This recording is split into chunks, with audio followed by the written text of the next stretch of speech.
الحمد لله نحمده ونستعينه ونستغفره ونؤمن به ونتوكل عليه ونعوذ بالله من شرور أنفسنا ومن سيئات أعمالنا من يهده الله فلا مضل له ومن يضلل فلا هادي له ونشهد أن لا إله إلا الله وحده لا شريك له ونشهد أن محمدًا عبده ورسوله صلى الله تعالى عليه وعلى آله وأصحابه وبارك وسلم تسليما كثيرا أما بعد فأعوذ بالله من الشيطان الرجيم بسم الله الرحمن الرحيم يا أيها الذين آمنوا ادخلوا في السلم كافة ولا تتبعوا خطوات الشيطان إنه لكم عدو مبين وقال النبي صلى الله عليه وسلم اغتنم خمسا قبل خمس الحدیث۔ قرآن مجید کی ایک آیت اور نبی صلی اللہ علیہ وسلم کی ایک حدیث پڑھی ہے۔ اللہ تعالیٰ سے دعا ہے اللہ تعالیٰ صحیح طرح سے بات کہنے کی، سننے کی، سمجھنے کی اور پھر عمل کی توفیق عطا فرمائے۔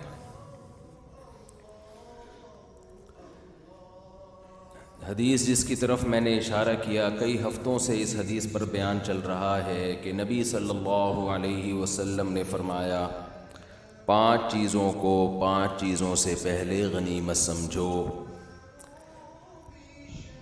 جوانی کو غنیمت سمجھو، بڑھاپے سے پہلے زندگی کو غنیمت سمجھو، موت سے پہلے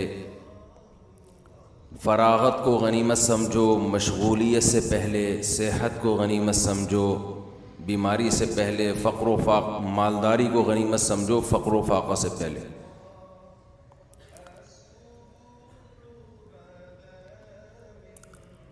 ہر شخص آج اپنے وقت کو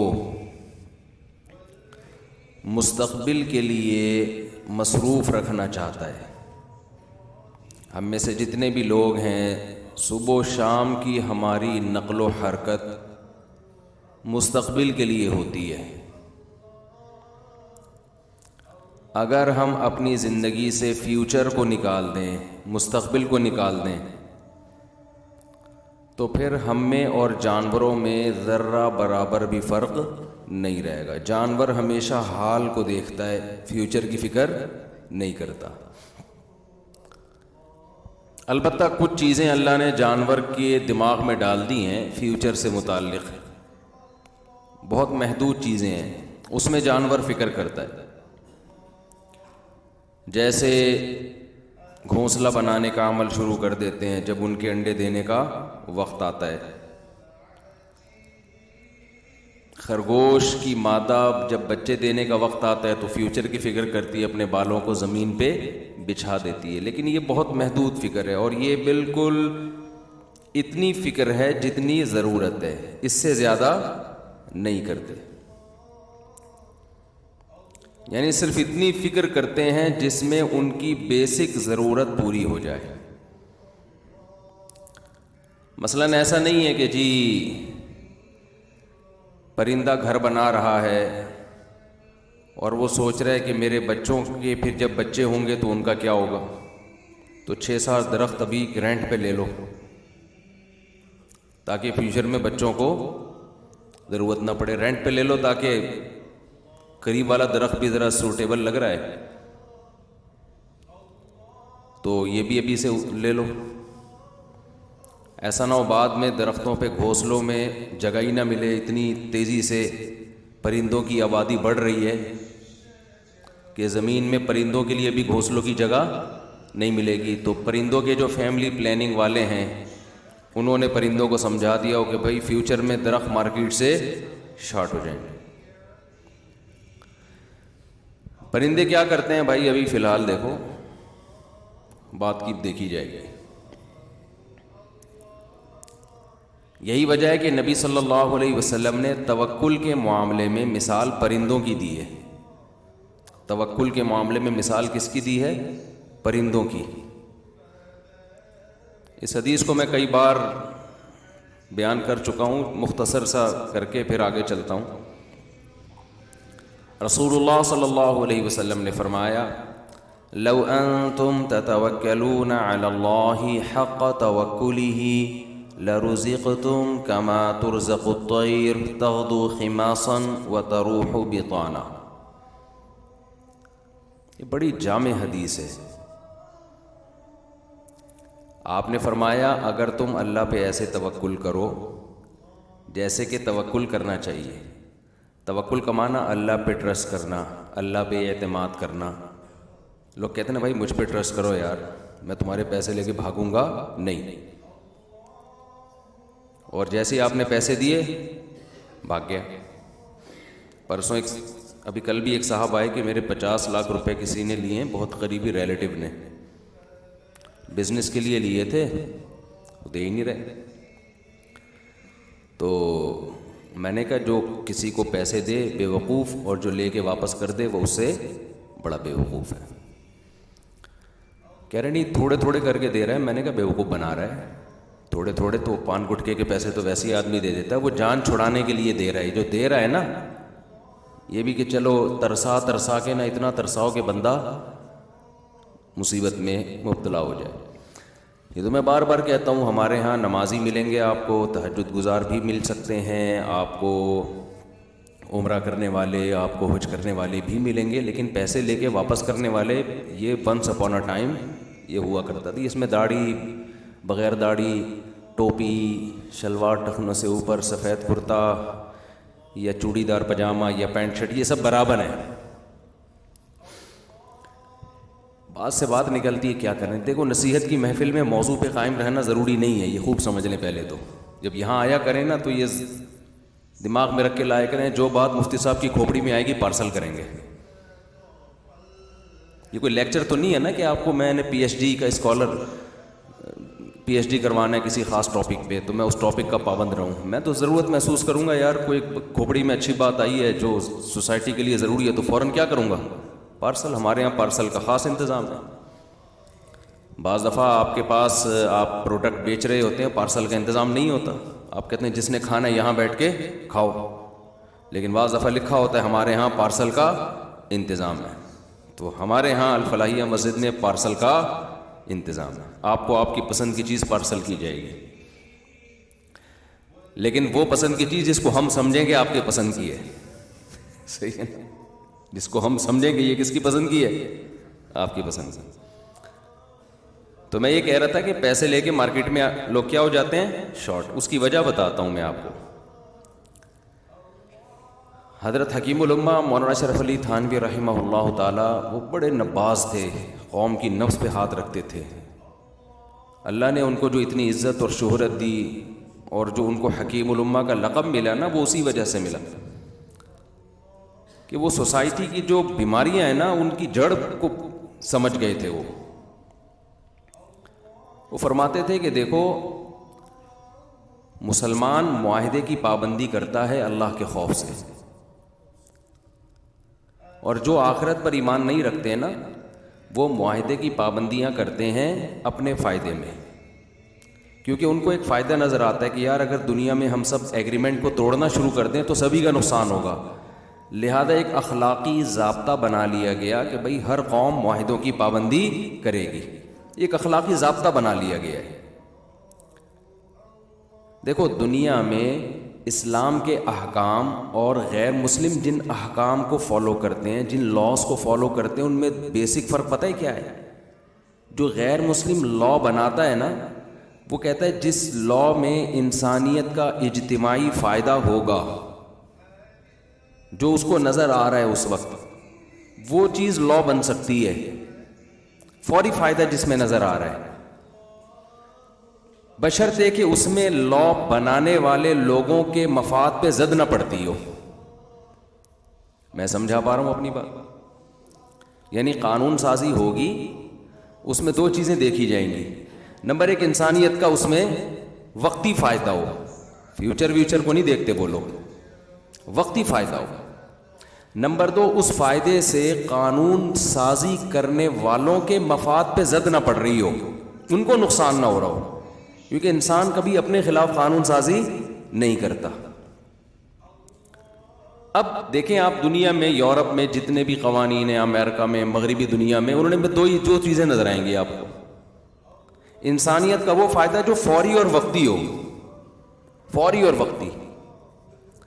فیوچر میں اس کی کیا تباہی بربادی ہو رہی ہے اس سے ان کو غرض نہیں ہوتی.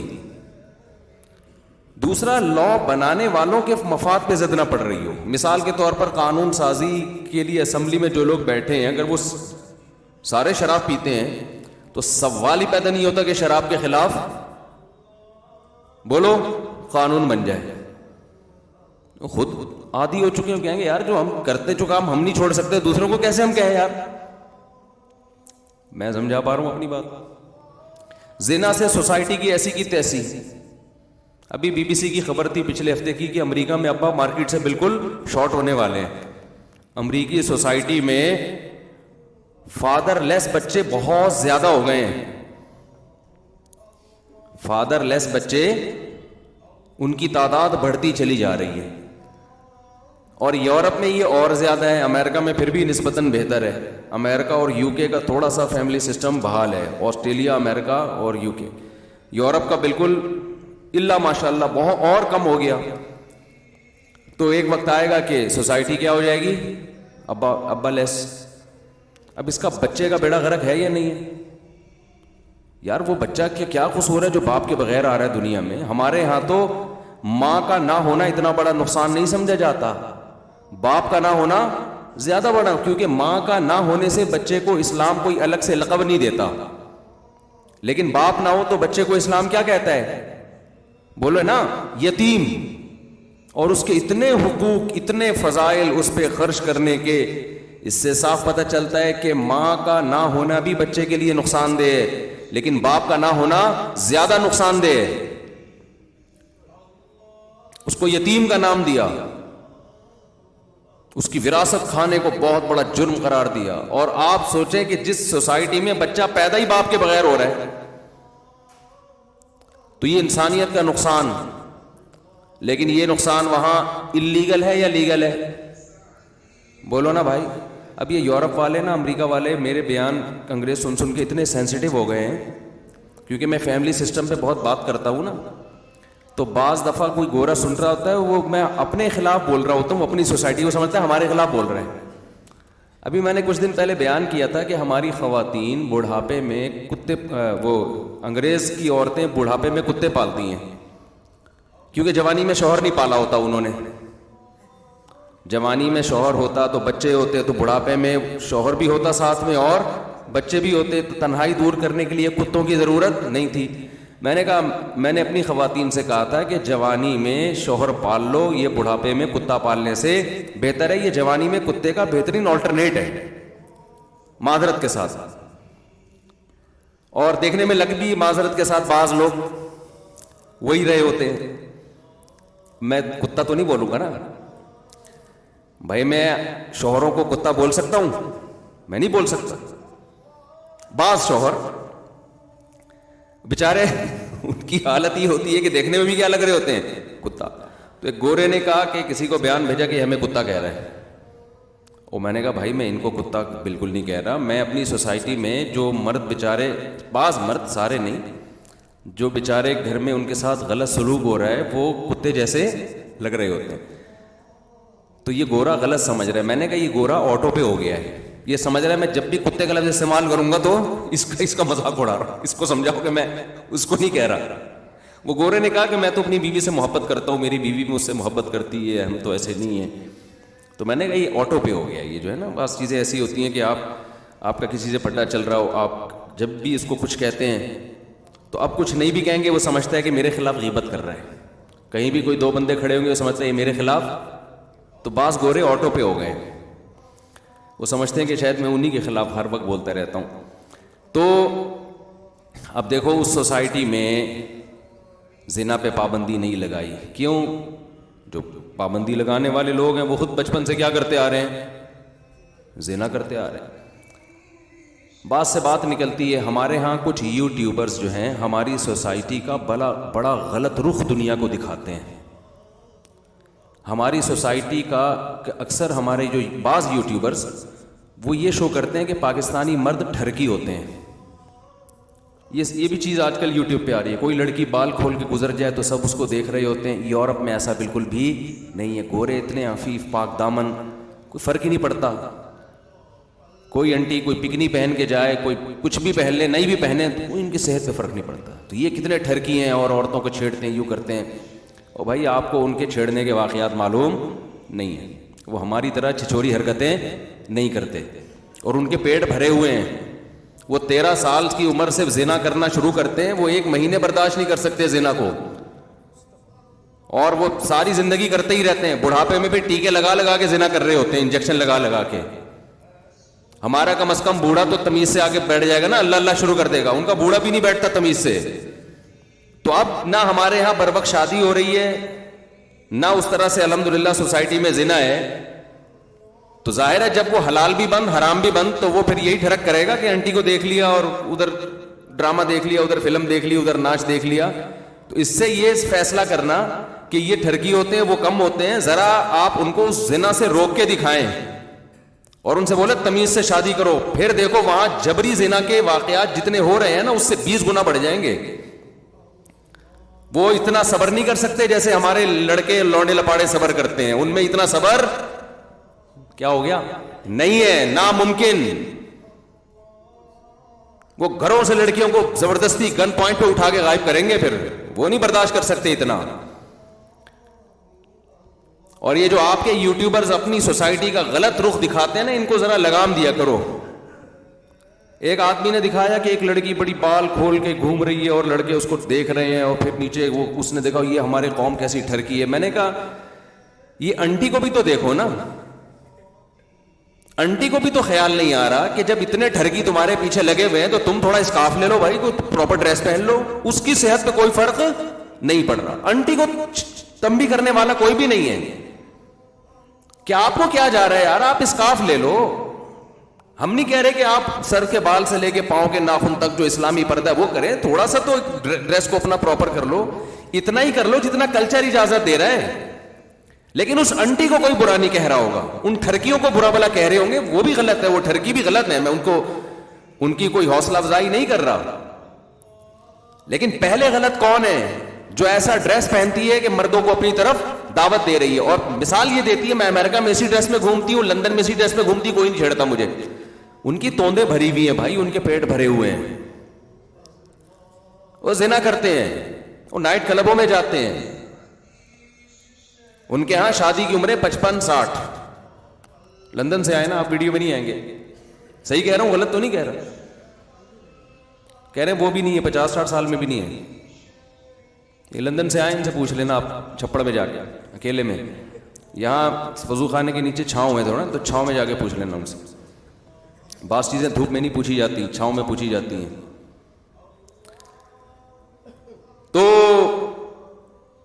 شور شرابہ نہیں ہے. اب کیا میں گورے کی بات کروں, گورا میں خوبیاں بھی ہیں, بہرحال گورا ہے وہ, ہم لوگ کالے کالے سے ہیں تھوڑے سے. تو میں جو بات آپ سے کہاں لے کے باتیں گھومتی ہماری بہت ہیں, کلابازیاں بہت کھاتی ہیں. تو میں کیا بات کر رہا تھا, جو بات کر رہا تھا اس کو تو پکڑو. وہ تو حدیث میں لے کے چلا تھا نا کہ قبل از وقت.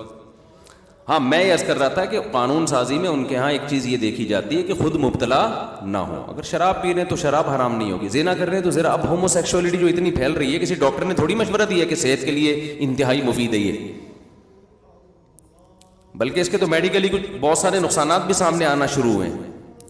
لیکن کیا ہے کہ سوسائٹی میں جب مذہب ختم تو سب یہ چیزیں عام ہوئیں, تو پھر ہومو سیکشولیٹی کی طرف گئے. جب بہت سارے لوگ چلے گئے تو یار جب انلیگل کر کے کرنا کیا ہے, جب سارے تو نہیں لیکن بہت سے لوگ جب کر رہے ہیں تو پھر لیگل ہی کرو اس کو. تو لیگل کر دیا اسے. بتاؤ اس میں انسانیت کا فائدہ ہے نقصان ہے؟ کس قدر نقصان ہے اس میں, کس قدر نقصان ہے. نسلیں ختم ہو رہی ہیں. یہ نسل کی گروتھ ایسی چیز ہے جو خدا چاہتا ہے کہ مخلوق کے ہاتھ میں نہ رہے. تبھی اللہ نے جانوروں میں خواہش نفس کو مسلط کر دیا, میل فیمیل کی طرف, فیمیل میل کی طرف, تاکہ ان کے ملاپ سے جانوروں کی نسل بڑھے. یہی سسٹم اللہ نے انسانوں میں رکھا ہے. انسان نے اپنی عقل کو خدا کے مقابلے میں استعمال کر کے اس گروتھ ریشو کو کم کرنا شروع کر دی. ہومو سیکچولیٹی کے ذریعے بچے دو ہی اچھے ٹوپی ڈرامے فضول قسم کے نعرے کہ زیادہ ہوں گے تو تربیت کیسے ہوگی. نتیجہ کیا نکلا کہ انسانیت, آپ کو پتا ہے کہ یہ رپورٹ ہے کہ کووڈ-19 سے انسانیت اتنی تباہ نہیں ہوئی ہے جتنی فیملی پلاننگ سے تباہی کی طرف جا رہی ہے. کووڈ-19 نے انسانیت کی جو گروتھ ہے نا, یا انسانی آبادی پاپولیشن پہ اتنے خطرناک اثرات نہیں ڈالے, فیملی پلاننگ نے اس سے زیادہ اثرات ڈالے, اور ایسے ڈالے ہیں کہ کووڈ کی تو ویکسین ہے, فیملی پلاننگ کی کوئی ویکسین نہیں ہے. کہ جب یہ نظریات ایک دفعہ سرایت کر جائیں تو یہ نظریہ اب نکالنا ممکن نہیں ہے, کیونکہ جب عورت کو یہ بات کھوپڑی میں بٹھا دی کہ بچہ ٹینشن ہے, اب وہ نہیں تیار ہوگی اس کام کے لیے. اسلام نے بتایا ٹینشن نہیں ہے, نعمت ہے, جتنے زیادہ اتنے اچھے. فیملی پلاننگ والوں نے کہا یہ نعمت نہیں ہے, یہ کیا ہے, ٹینشن ہے, تمہاری صحت خراب ہوگی, جھوٹ موٹ جو بھی انہوں نے بولا, بچوں کی تربیت نہیں ہوگی, چور ڈاکو پیدا ہوں گے. اب کیا ہے کہ یہ ایسا وائرس چلا گیا ہے نا کہ اب یورپ امریکہ اس وائرس کو نکالنے کی کوشش میں ہے, لیکن یہ اس کی کوئی ویکسین وہ ایجاد نہیں کر پا رہے. اور ہمارے جو نالائق قسم کے حکمران ہیں وہ دم ہلا رہے ہیں ان کے اشاروں پہ. جس چیز کی تباہی وہ اپنی آنکھوں سے دیکھ چکے ہیں اور بھگت رہے ہیں اس کا انجام, ہمارے والے اسی کے پیچھے جا رہے ہیں. اس لیے آپ کے پاس میرے بھائی قانون سازی کے لیے اسلام کے علاوہ کوئی راستہ نہیں ہے. اسلام کی سب سے بڑی خوبی ہے کہ وہ خدا کے قانون کا نام ہے. میں اگر ایک چیز پہ عمل نہیں بھی کر رہا, میں ممبر پہ بیٹھ کے مجبور ہوں گا وہ بات بتانے پر جو کس کا حکم ہے, اللہ رسول کا حکم ہے. آپ کو میں بات چل پڑی ہے تو بتاؤں, 2003 کی بات ہے. 2003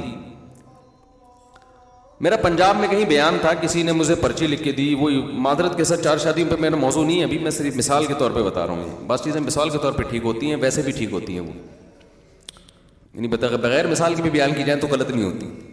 جیسے معذرت 4 شادیاں, اصل میں لوگوں کے پاس خواتین کی چڑ بن گئی ہے نا, جیسے یہ ہے نا ایک دم ان کو غصہ ہوا, پھر میں اس لیے معذرت بہت لگا رہا ہوتا ہوں کہ وہ ایک دم اچھل پڑتی ہیں کہ یہ پھر آ گیا. تو مثال تو سمجھانی ہے نا. 2003 کی بات ہے, میرا پنجاب میں بیان تھا. تو میرا 4 شادیوں کا کیا 2 کا بھی کوئی ارادہ نہیں تھا, کیونکہ میں سوسائٹی میں 2 والوں کو, میں نے چند لوگوں کو دیکھا جنہوں نے 2 کی اور قربانی کے بکرے بنے ہوئے تھے نا وہ.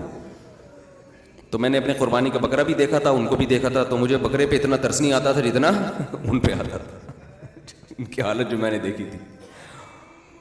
تو مجھے کسی نے پرچی دی کہ 2-4 شادیاں اسلام میں کیسی ہیں. تو میں نے کہا اسلام میں اس کی بہت ترغیب ہے, کرنی چاہیے. خواتین جو بیوہ طلاق یافتہ بیٹھی ہوئی ہیں اس کا واحد حل ہے, بلکہ ہمیں تو ان حکمتوں کے دیکھنے کی ضرورت ہی نہیں ہے. ہمارے لیے تو اتنی دلیل کافی ہے, لقد کان لکم فی رسول اللہ اسوۃ حسنہ. تمہارے لیے اللہ کے نبی کے عمل میں نمونہ ہے بہترین. تو پیغمبر کا عمل ہمارے لیے کافی ہے, بس ہمیں لاجک اور دلائل کی ضرورت نہیں ہے. ہمارے نبی نے ایک نہیں رکھی, ہمارے نبی نے بہت ساری بیویاں رکھی ہیں. اور یہ جو ٹوپی ڈرامہ دلیل دی جاتی ہے نا کہ حضرت خدیجہ کی موجودگی میں دوسری شادی نہیں کی, یہ انتہائی فضول دلیل ہے. حضرت خدیجہ سے آپ نے شادی کی ہے 25 سال کی عمر میں, اس میں نہ آپ کو نبوت ملی تھی اور نہ اسلام دنیا میں آیا تھا. اس وقت کے احکام ہمیں فالو کرنے کا حکم نہیں ہے, ہمیں نبی کے ان احکام کو فالو کرنے کا حکم ہے جو نبوت کے بعد, اور پھر نبوت کے فوراً بعد بھی نہیں.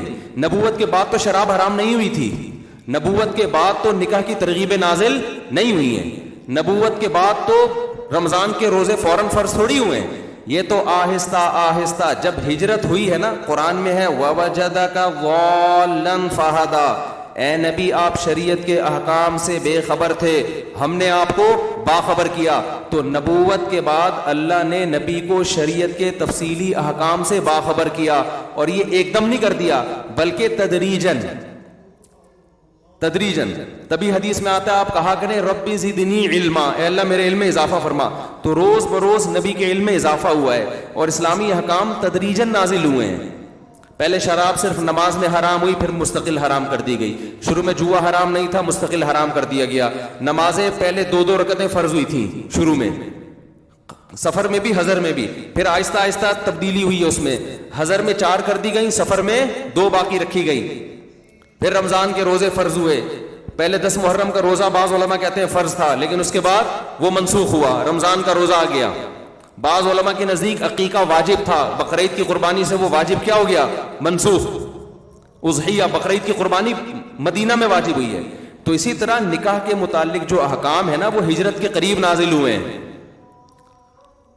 تو جب ہجرت کا وقت آیا یا ہجرت ہوئی ہے پھر نبی نے کثرت سے نکاح کیے ہیں، تو نبی کے اس عمل کو دیکھا جائے گا، پرانے عمل کو نہیں دیکھا جائے، ورنہ تو اس میں 25 سال میں آپ شادی کر رہے ہیں، جبکہ نبی نے ترغیب 15 سال میں شادی کی دی ہے۔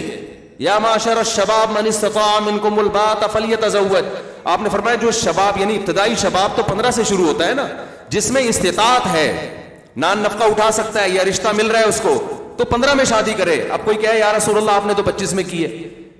نبی نے کیوں کی ہے؟ اس لیے کہ نبی صلی اللہ علیہ وسلم کے مزاج میں دنیا کی طرف رغبت نہیں تھی، تو آپ کی رغبت ہی نہیں تھی نہ عورت کی طرف نہ دنیا کی طرف، مزاجاً آپ صلی اللہ علیہ وسلم دنیا کی خواہشات سے دور تھے۔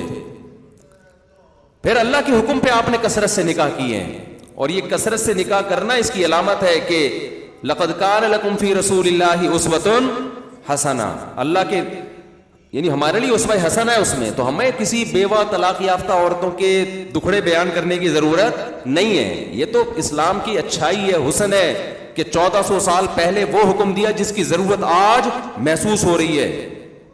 یہ تو اسلام کے آفاقی مذہب ہونے کی بہت بڑی علامت ہے۔ اور رہا مسئلہ کہ حضرت خدیجہ سے، بعض لوگ کہتے ہیں حضرت خدیجہ سے بہت محبت تھی اس لیے نہیں کی، تو حضرت عائشہ سے کیا کم محبت تھی؟ نہیں، یہی بات میرا خیال ہے۔ نبی سے پوچھا گیا سب سے زیادہ محبوب آپ کو کون ہے؟ آپ نے فرمایا عائشہ۔ صحابی نے پوچھا یا رسول اللہ مردوں میں؟ فرمایا ابوہا، عائشہ کا والد۔ حضرت خدیجہ کے اپنے فضائل ہیں، لیکن حضرت عائشہ کی فضیلت بھی کوئی کم نہیں ہے۔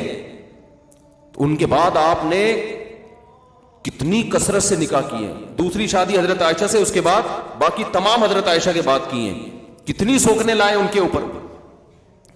تبھی یہ جو آیت ہے نا فَانْكِحُوا مَا طَابَ لَكُم مِّنَ النِّسَاءِ مَثْنَىٰ وَثُلَاثَ وَرُبَاعَ، جو عورتیں تمہیں پسند ہو ان میں 2 2 3 3 سے کرو، تو 2 3 3 اللہ تو شروع کر رہے ہیں۔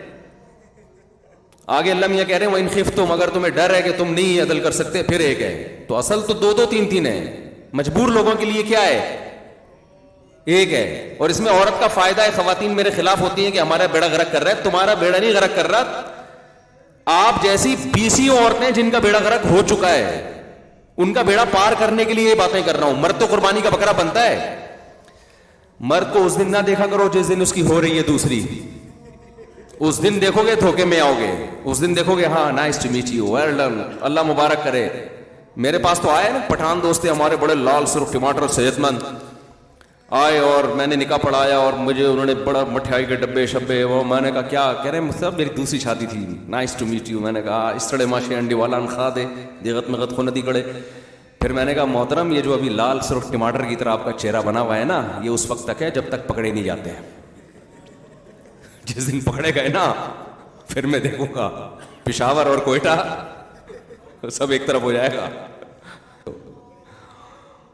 تو فائدہ عورت کا اس میں، اس کو گھر ملتا ہے، اس کو سلیکشن میں آسانی ہوتی ہے، وہ کسی ایسے دوسری والے سے تھوڑی کرے گی جو جس میں صلاحیت نہ ہو، کہے گی بھائی پھر میں نے جب دوسری بیوی بننا ہے تو پھر میں تجھ سے نہیں بنوں گی، پھر وہ فلاں مالدار ہے یا فلاں میں کوئی بڑی صلاحیت ہے پھر میں اس کی زوجہ بنوں گی۔ ابھی ایک باصلاحیت آدمی پر ایک خاتون کا قبضہ ہو جاتا ہے اور باقیوں کو ایک ڈھنگ کا بھی نہیں مل رہا ہوتا، تو ایک کمپٹیشن جب شروع ہوگا نا، جو کہ لگ نہیں رہا کہ ہوگا، بہت ڈھیٹ ہے مرد، تو پھر عورت کے حالات اچھے ہو جائیں گے۔ تو خیر مجھے پرچی دی کہ بھئی آپ بتائیں تعدد زوجات۔ حقیقت یہ تھی کہ میرے اندر ہمت نہیں تھی دوسری شادی کی، اور میرا کوئی ارادہ بھی نہیں تھا اس وقت، کیونکہ میں دیکھ چکا تھا جو ہمارے بعض حضرات میں جنہوں نے دوسری کی ان کے حالات کیا ہیں، تو میں نے پھر اس کے فضائل سنائے۔ میں نے کہا بھائی اسلام میں تو اصل حکم یہی ہے کہ ایک مرد زیادہ بیویاں رکھے اور ان کے حقوق بھی ادا کرے، اصل حکم یہی ہے۔ تو کسی نے کہا پھر آپ کیوں نہیں کرتے؟ میں نے کہا میرے میں تپڑ نہیں ہے بھائی، سیدھی سی بات۔ اب دیکھو یہ فائدہ ہے اسلامی قانون میں اور انسانوں کے بنائے ہوئے قانون میں۔ اسلامی قانون میں کیا ہے بھائی؟ وہ آپ سے اللہ کا حکم پوچھ رہا ہے نا، تو میں اس کا پابند ہوں، میں اللہ کا حکم ڈیلیور کروں اس کو، چاہے میں خود عمل کر رہا ہوں یا نہیں کر رہا. خدا کا حکم یہی ہے. تو مجھے یاد ہے میں نے کہا میرے اندر دم نہیں ہے، نہ میرا ارادہ ہے، نہ مجھ میں دم ہے بھائی، بہت مشکل کام ہے. میں نے کہا بھائی ہم نہیں افورڈ کر سکتے، بڑا مسئلہ ہے یار. تو لیکن میں نے حکم، مجھ سے اگر نہیں ہو سکتا تھا تو میں یہ تو نہیں کہ اللہ کا حکم تو نہیں چینج کر سکتے نا. یہ تو قیامت کے دن گلے پڑ جائے گا کہ بھائی تیرے اندر تو ایک کام کر رہا ہے نہیں کر رہا، تجھ سے جب پوچھا جا رہا ہے تو تو نے خدا کا حکم بیان کر رہا ہے. اسمبلی میں ایسا بولو نہیں ہوتا، اسمبلیوں میں نہیں ہو سکتا ایسا. وہ ایسا قانون کیسے بنائے جو خود نہیں عمل کو کہتے ہیں یار. سب سے پہلے تو ہم سارے، وہ ایک آیا تھا نا کہ چور کا ہاتھ کاٹنے پر، وہ افغانستان میں طالبان نے سزا بنائی کہ چور کا ہاتھ کاٹا جائے گا. تو ہمارے ہاں بھی حکمرانوں نے کہا کہ ہم بھی چور کا ہاتھ کاٹیں گے. تو اگلے دن کارٹون میں تصویر آئی کہ بہت سارے ہمارے بڑے بڑے سیاستدان نا ہاتھ کٹے ہوئے انہی کے، اور ہمارے تو اتنی بڑی بڑی چوریاں ہیں کہ ایک آدھ ہاتھ کٹنے سے پتہ نہیں کیا کیا کٹے گا. تھوڑا سا آدمی رہ جائے گا اس میں. تو اللہ میاں کے جو قوانین ہیں ان کی بڑی خوبی کیا ہے، اسلام کی بڑی خوبی کیا ہے بھائی؟ تم عمل کرو نہ کرو، قانون سازی کس کا کام ہے؟ اللہ کا، وہ بتائے گا. تبھی لوگ عدالت سے خلا کے بعد مفتیوں سے رجوع کرتے ہیں خلا ہو گیا کہ نہیں ہو گیا، حالانکہ مفتی کی کوئی قانونی حیثیت نہیں ہوتی. بعض چیزوں میں تو ہے لیکن بہت سی چیزوں میں عدالتوں نے، پہلے تو بہت زیادہ انگریز کے دور میں اچھا تھا بہت سارا کچھ. انگریز کے دور میں نا کورٹ مفتیوں سے پوچھتی تھی کہ آپ کا مسلمانوں کا لا کے مطابق آپ فتویٰ دیں تو ہم اسی کو نافذ کریں گے. ہمارے والے آزادی کے بعد اتنے حقوق بھی نہیں دے رہے جو ہمیں انگریز نے دیے ہوئے تھے. یہ عجیب بات آپ کو بتاؤں، پاکستان آزاد ہونے سے پہلے جو گوروں نے حقوق دیے ہوئے تھے نا مسلمانوں کو، ہم نے، ہمارے حکمرانوں نے اور ہم نے انگریزوں سے آزادی لے کے ایسی اس میں تبدیلیاں کی ہیں، ایسی تبدیلیاں کی ہیں کہ اس سے بھی گئے جو گورے کے دور میں تھا. فیملی لاز کے بارے میں خاص طور پہ، لیکن لیبل اس پہ کیا لگایا ہوا ہے؟ قرآن و سنت کا. تو پاکستان کا جو آئین ہے وہ اسلامی ہے، کہ اسلام کے خلاف کوئی قانون نہیں بنے گا، اسی وجہ سے ہم اس کو اسلامی کنٹری کہتے ہیں. لیکن جو امپلیمنٹ ہے، عمل ہو رہا ہے، وہ اس کے بالکل اگینسٹ ہو رہا ہے. تو اس میں قصور قوم کا ہے، قصور اسلامی نظریاتی کونسل کا ہے، قصور ان تمام لوگوں کا ہے جو سیاسی سطح پہ غیر اسلامی قوانین کے خلاف آواز اٹھا سکتے ہیں مگر نہیں اٹھا رہے. پاکستان کی مثال اس مسلمان کی ہے جو ہو تو مسلمان مگر پریکٹیکلی وہ اسلام کے احکام کو فالو نہیں کرتا. تو پریکٹیکلی اگر کوئی فالو نہیں کر رہا، اس بیس پہ کسی پہ مرتد اور غیر اسلامی ہونے کا فتویٰ نہیں لگایا جا سکتا. خوب سمجھ لیں، کیونکہ ہماری ان تقریروں سے کچھ لوگ غلط فائدہ اٹھا کے کہتے ہیں پاکستان دارالحرب ہے، اسلامی کنٹری نہیں ہے. آئین اسلامی ہے تو کنٹری اسلامی ہے، اس کا اطلاق نہیں ہو رہا. تو خیر، میں جو بات کر رہا تھا کہ اللہ اس کے رسول کی پابندی کرو گے نا، اس سے آپ کے کنٹری کو بھی فائدہ ہوگا. آپ ایسے قانون بناؤ گے جس میں انسانیت کا 100% بھلا ہی ہے، کیونکہ اس میں انسانوں کی رائے کا دخل اور انسانوں کے ذاتی مفاد کا دخل نہیں ہوتا. تو اسلام نے شراب کو کیا کر دیا بھائی؟ حرام. حالانکہ اس وقت اگر الیکشن کروائے جاتے مدینہ میں تو جب شراب حرام ہوئی ہے میجورٹی شراب کی عادی تھی، میجورٹی شراب کی عادی تھی. لیکن ایک قانون نازل ہوا آسمان سے، انما الخمر والمیسر والانصاب والازلام رجس. اے ایمان والو، جوا، شراب، یہ سب کیا ہے؟ ناپاک، پلید، چھوڑ دو اس کو. اسلام نے ہمیں غلام بنایا اللہ کا، ہم نے اللہ کے کہنے پر، ہمارے صحابہ نے چھوڑ دیا، یہ سب کچھ ترک کر دیا. تو ایک بات خوب اچھی طرح سمجھ لو بھائی، گھروں کے اندر بھی جیسے ریاست میں جب تک اسلام نہیں ہوگا نا، پبلک کا فائدہ نہیں ہوگا. اللہ میاں نے سود کو حرام کر دیا، پبلک سے نہیں پوچھا. جو اس وقت بڑے بڑے سود خور سے، ان سے نہیں پوچھا، حالانکہ ان کے مفاد پہ زد پڑ رہی تھی. وَذَرُوا مَا بَقِيَ مِنَ الرِّبَا, جتنا سود اب باقی ہے چھوڑ دو اس کو.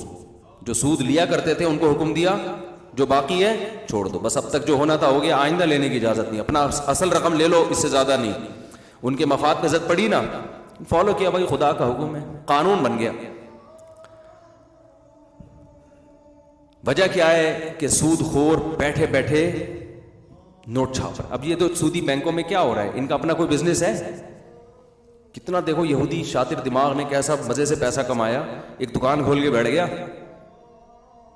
دکان کھول کے بیٹھ گیا کہ آپ مجھے 1 کروڑ روپے قرضہ دو, اس پہ میں آپ کو 2 لاکھ روپے دوں گا. آپ نے لا کے اس کو قرضہ دیا, آپ نے اس کو بولا کہ تو مجھ سے 1 کروڑ روپے قرضہ لے, 4 لاکھ روپے لوں گا میں تجھ سے, ہے بھائی. اس کو 1 کروڑ پکڑایا اور ضمانتیں بھی رکھ لی کہ واپس کرے, ورنہ واپس نہ کرے تو اس کی فائلیں میرے پاس ہیں. اب جناب 4 لاکھ یہاں سے لیے, 2 اس کو پکڑائے, 2 پیڑے کھا رہا ہے بیٹھ کے کہ نہیں کھا رہا. اور یہی کام جب 20 لوگوں نے اس کو 1-1 کروڑ روپے قرضہ دیا تو بغیر کسی محنت کے, باپ دادا کی وراثت کے, ایک دم اس کا گراف کہاں جانا شروع ہوا, او آسمان کی بلندیوں پہ. اور یہ جو 1 کروڑ روپے میں نے بینک کو دیے تھے کہ بینک نے کہا تجھے 2 لاکھ دوں گا, میں بڑا خوش ہو رہا ہوں کہ فری پھوکٹ میں بغیر کسی رسک کے 1 کروڑ پہ مجھے 2 لاکھ روپے مل رہا ہے.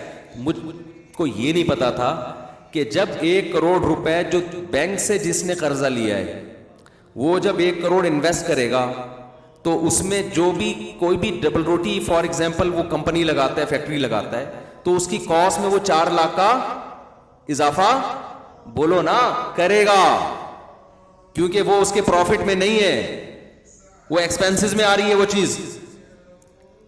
تو لہذا ڈبل روٹی کی قیمت آلریڈی 2 لاکھ بڑھ رہی ہے کہ نہیں بڑھ رہی. تو مجھے جو 1 کروڑ پہ بینک 2 لاکھ روپے دے رہا ہے وہ میرا ڈبل روٹی میں اور دوسری چیزوں میں نکل رہا ہے کہ نہیں نکل رہا.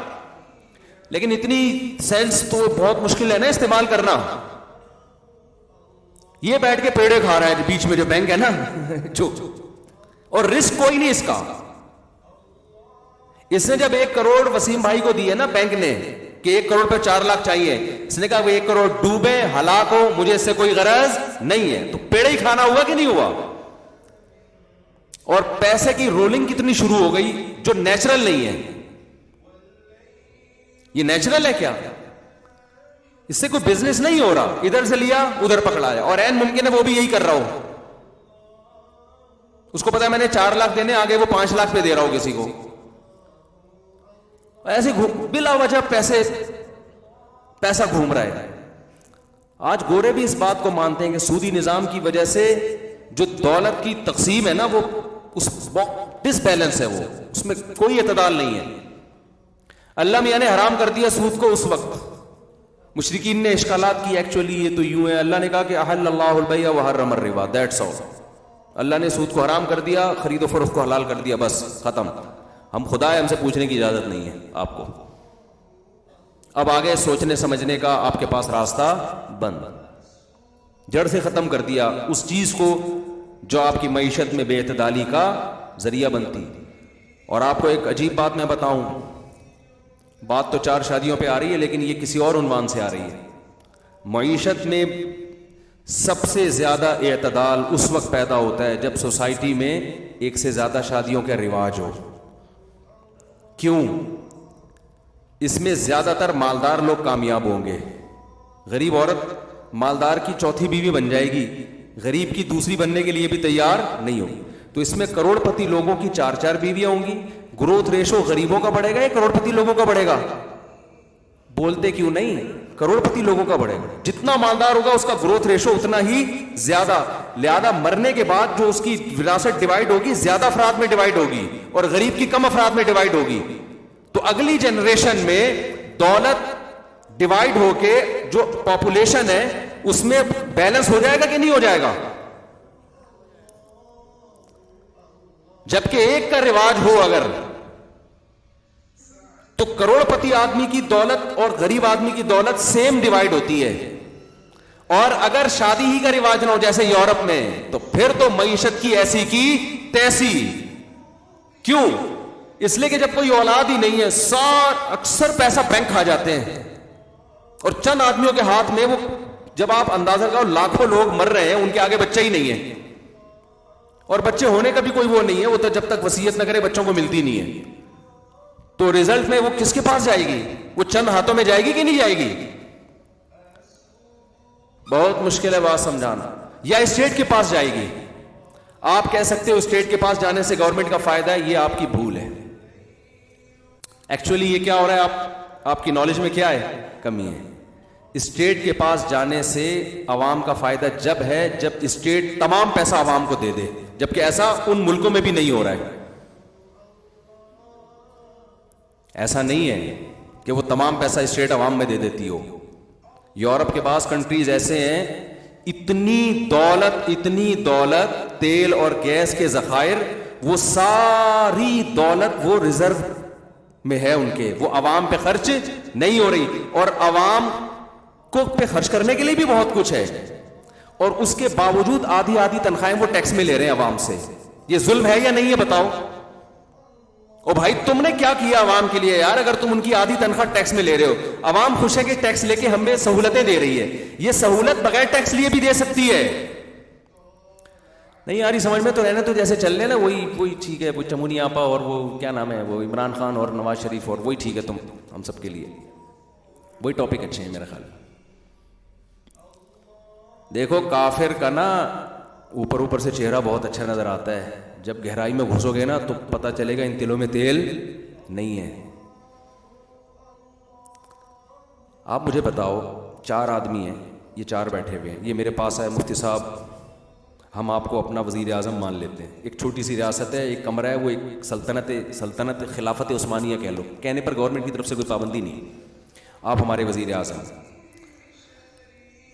اب آپ کیا کریں, آپ ہماری کیئر کریں, ہمیں کما کے دیں, ہمیں یہ کریں, ہمیں وہ کریں, ہماری سیکیورٹی. میں نے کہا ٹھیک ہے, اپنی آدھی تنخواہیں مجھے دے دیا کرو. یہ 1 لاکھ کما رہا ہے, اس سے 50,000 لے لیا, یہ بھی 1 لاکھ, اور پھر میں نے ایک گارڈ رکھ لیا ان کے لیے. میں نے کہا پھوڑا پھنسی نکلے تو میں علاج کروں گا آپ کا, ڈاکٹر کر دے گا علاج. تو یہ کہیں یہ تو ہم خود بھی کر سکتے تھے, آپ نے کیا کیا؟ میں کہوں میں نے آپ سب میں مینجمنٹ کا بہترین انتظام کیا. وہ کہیں اس انتظام کا بہت بہت شکریہ, اس کے لیے آدھی تنخواہ دینے کی ضرورت بولو نہیں ہے, اس کے لیے اتنے تکلف کی بالکل بھی ضرورت نہیں ہے. ہم تو آئے تھے کہ آپ کے ذرا تعلقات ہیں, چندہ وندہ لیں گے, ہمیں اگر کسی کو کوئی ٹینشن ہو گئی تو پھر آپ کوئی بیمار ہو گیا تو اس کا علاج کریں گے, یا آپ کے اپنے وسائل ہیں, یا ہمیں کوئی گائیڈ کریں گے کہ جی ادھر ذخائر دریافت ہوئے ہیں تو ادھر چلو کھدائی کرتے ہیں اور ترقی ہوگی. تو یہ ہو رہا ہے اصل میں ہے یہ کہ ان کے پاس وسائل اتنے زیادہ ہیں نا کہ جو پیٹ بھرے ہوئے ہیں وہ ہمیں نظر آ رہا ہے. ہم یہ نہیں دیکھ رہے کہ یہ اس سے 20 گنا زیادہ دے سکتے ہیں اپنی عوام کو. تبھی اسلام میں مالی جرمانے کی اجازت نہیں ہے اصولی طور پر, بعض کنڈیشن میں, لیکن اسلام تمام فقہا کا اتفاق ہے کہ گورنمنٹ ٹیکس نہیں لے سکتی عوام سے, الا یہ کہ شدید مجبوری ہو. سمجھ میں آ رہی ہے بات کہ نہیں آ رہی؟ جیسے ایک شخص کے لیے دوسرے شخص کا پیسہ حرام ہے, تمام فقہا کا اجماع ہے کہ حکومت کے لیے بھی عوام سے پیسہ لینا حرام, کیونکہ حکومت عوام کے پیسے کی محافظ ہے, لے نہیں سکتی ان سے, لے گی شدید مجبوری میں. شدید مجبوری کیا ہے؟ اجتماعی نوعیت کا کوئی ایسا کام پڑ گیا جس کی سب کو ضرورت ہے اور لوگ اس میں دینے کے لیے تیار نہیں ہے, پھر جبرن لے گی. اس کی مثال ایسے ہے جیسے گلی میں گارڈ رکھنا ہے, موبائل اسنیچنگ ہو رہی ہے, ہماری گلی میں بھی ہو رہی ہے, سب گلیوں میں ہو رہی ہے. اب کیا ہے کہ گارڈ رکھنا ایک ذمہ داری ہے یا نہیں ہے؟ سمجھے بات کو بھائی, ایک ذمہ داری ہے یا نہیں ہے؟ اب کیا ہے کہ بھائی پر گھر 2,000 روپے گارڈ کا خرچہ آ رہا ہے, اب 4 گھر اڑی کر رہے ہیں, ہم نہیں دیں گے. اور بھائی فائدہ تو سب اٹھائیں گے نا اس سے, تو آپ کیوں نہیں دو گے؟ فائدہ تو سب نے اٹھانا ہے, تو آپ کیوں نہیں دو گے؟ یہاں جبرن لیا جا سکتا ہے, لیکن اتنا جتنا گارڈ کی تنخواہ میں اور کھانے پینے میں جائے, 1 روپیہ بھی آپ زیادہ نہیں لے سکتے, کیونکہ لا یحل مال امرئ مسلم الا بطیب نفس منہ. حدیث میں آتا ہے کسی کا مال اس کی مکمل رضا کے بغیر کسی کے لیے بھی حلال نہیں ہے, حکومت کے لیے بھی حلال نہیں ہے, کسی کے لیے بھی حلال نہیں ہے.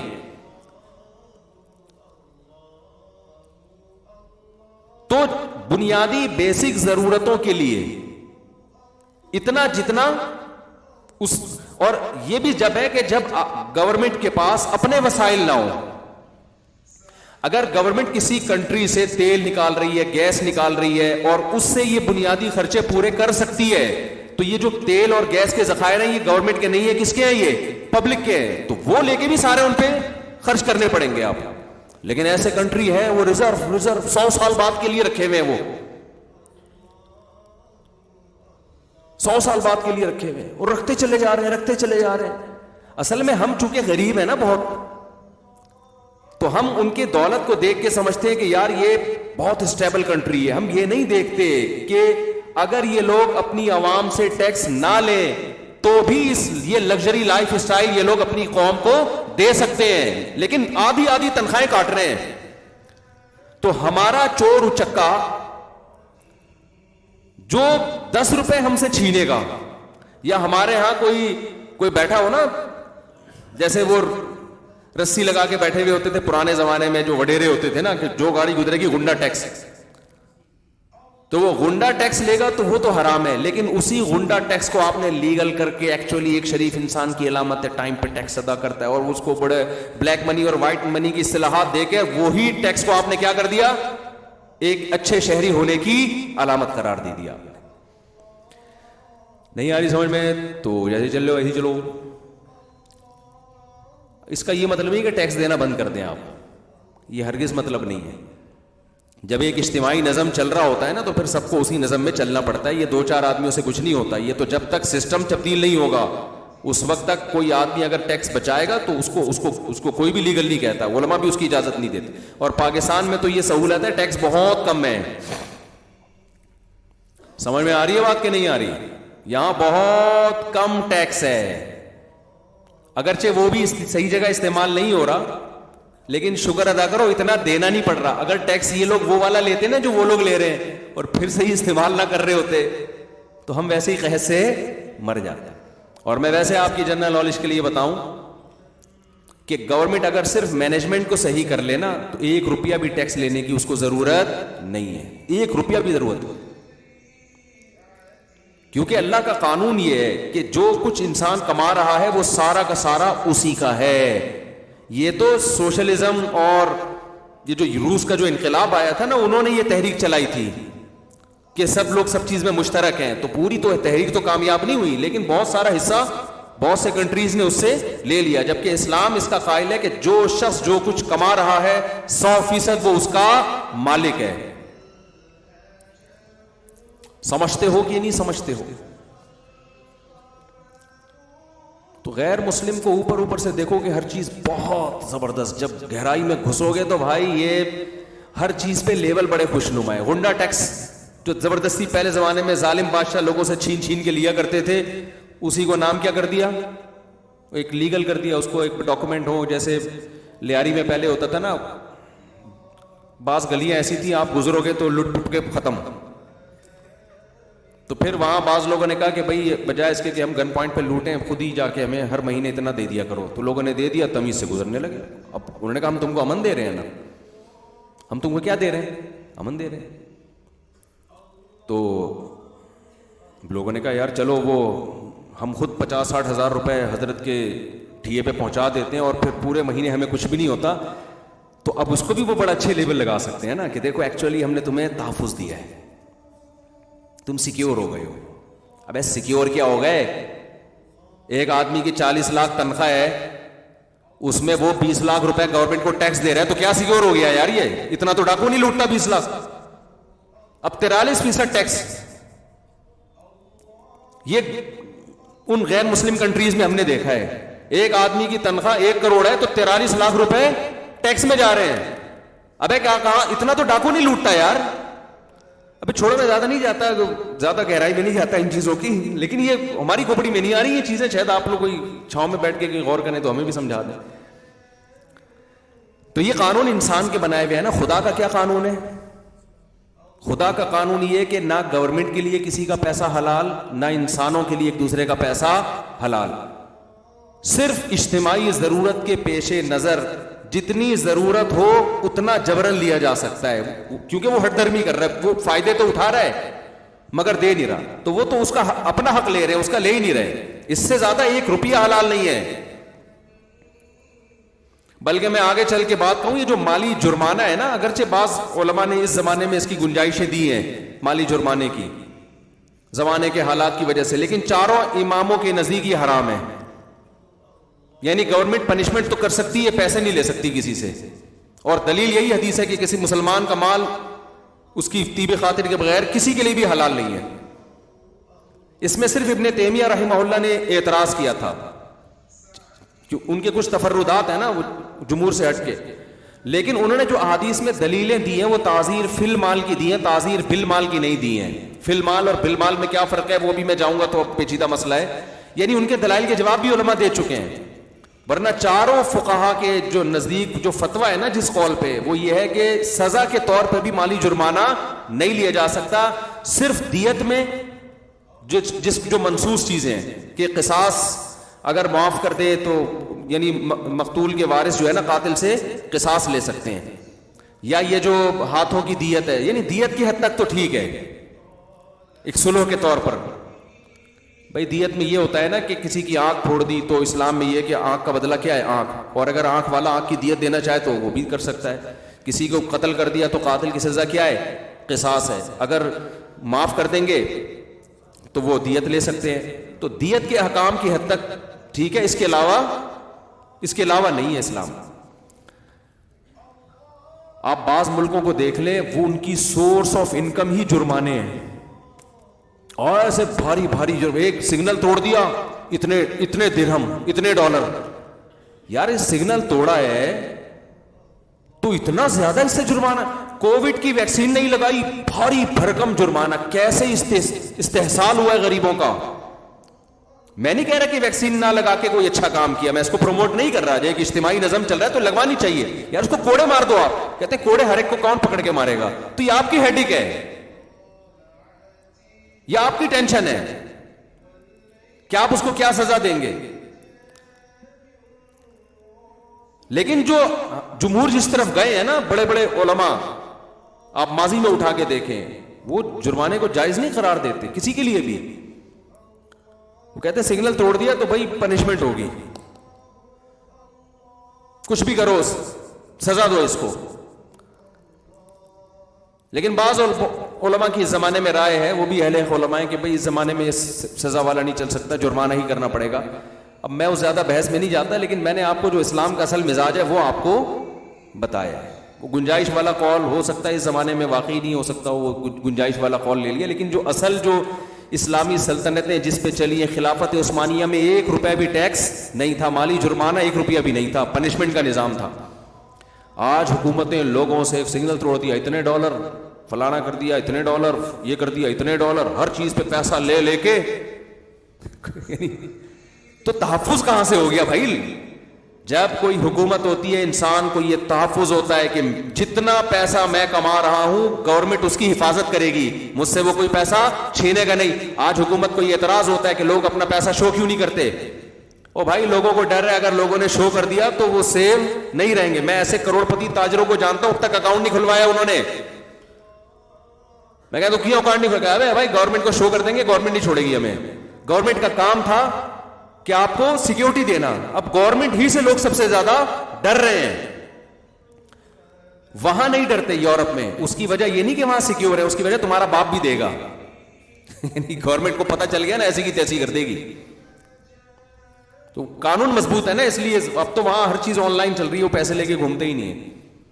تو ایسا گرفت ہے کہ آپ پیسہ چھپا ہی نہیں سکتے، اور چھپانے کا مطلب کیا ہے کہ وہ جو ٹیکس کٹے گا، پھر کوئی پوچھ نہیں سکتا کہ میں 1 کروڑ روپے کما رہا تھا، ہر سال میری تنخواہ سے آپ نے 43 لاکھ روپے کاٹے ہیں، تو کائنڈلی میرے تو 7 نسلوں میں بھی نہ میں اتنے کا علاج کراؤں گا، تو کس بیس پہ آپ کاٹ رہے ہو؟ تو کہیں گے آپ ہی کو ریٹرن کیا جا رہا ہے۔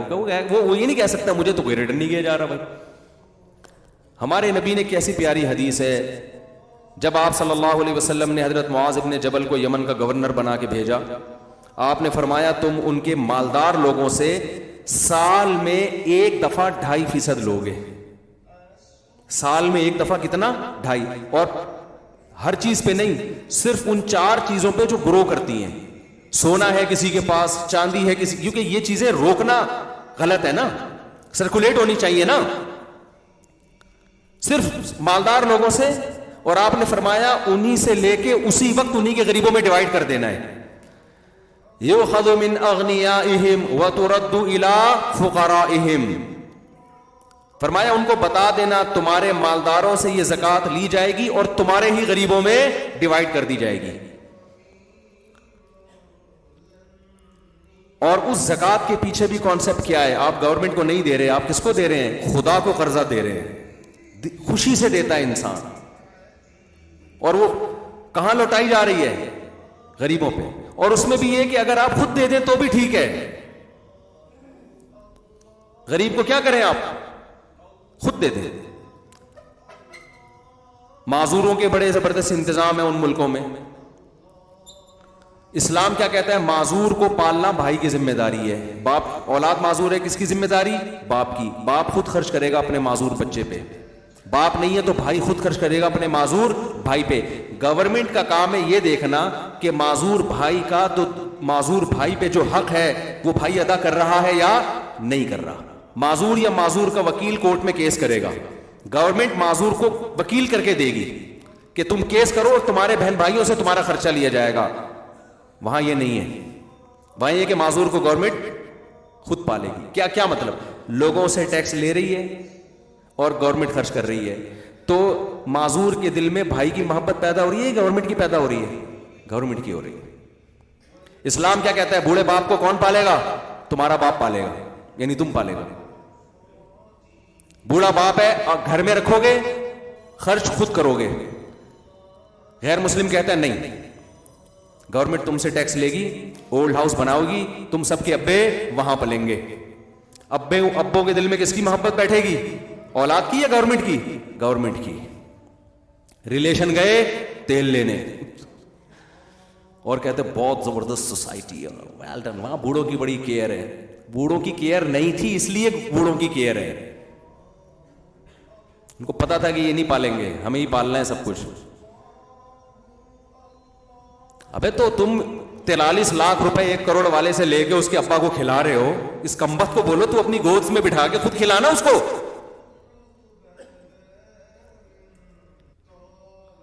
اور وہ شوق سے کھلائے گا, اس کے ابا ہیں. آپ اگر اس کلچر کو پروموٹ کرو, وہ خود کھلائے گا. اگر نہیں کھلا رہا تو ابا کو گورنمنٹ ایسے بوڑھوں کو وکیل دے کہ بھائی دیکھو, سروے کرو, جو ابا گھر میں عزت نہیں مل رہی اور گھر میں ان کے بچے ان کا خیال نہیں کر رہے, وہ کورٹ میں کیس کریں. تو گورنمنٹ ان بچوں کی تنخواہ سے جبرن کٹوتی کر کے ابا کو دے گی, تاکہ ابا کو یہ احساس ہو کہ یہ انہی کے رہے ہیں میرے پاس جن کو میں نے کھلایا ہے. اول تو اس کی نوبت ہی نہیں آتی. انسان کے دل میں اللہ نے ماں باپ کی ایسی عظمت رکھی ہے, وہ زیادہ کھلائے گا. تو آپ سمجھ رہے ہو اسلام اور غیر اسلام میں فرق نہیں آئے گا کھوپڑی میں, میرا خیال ہے اتنی آرام سے یہ چیزیں ہیں. تو اسی طرح جیسے اسلام نے سود پہ پابندی لگا دی, نکاح کو پروموٹ کیا. اب کیا ہے, مالدار آدمی کی دولت کیا ہو رہی ہے؟ ڈیوائڈ. 4 عورتوں میں ڈیوائڈ ہوگی, پھر گروتھ ریشو اس کا بڑھے گا. تو یہ جو معیشت میں اعتدال ہے نا, اس کی ہوا بھی نہیں لگی غیر مسلم سوسائٹی کو. وہاں ساری دور کھرب پتی آدمی مرتا ہے, پتہ ہی نہیں بھائی گورنمنٹ کے پاس چلا گیا یا یہ کہ بینک کھا گیا.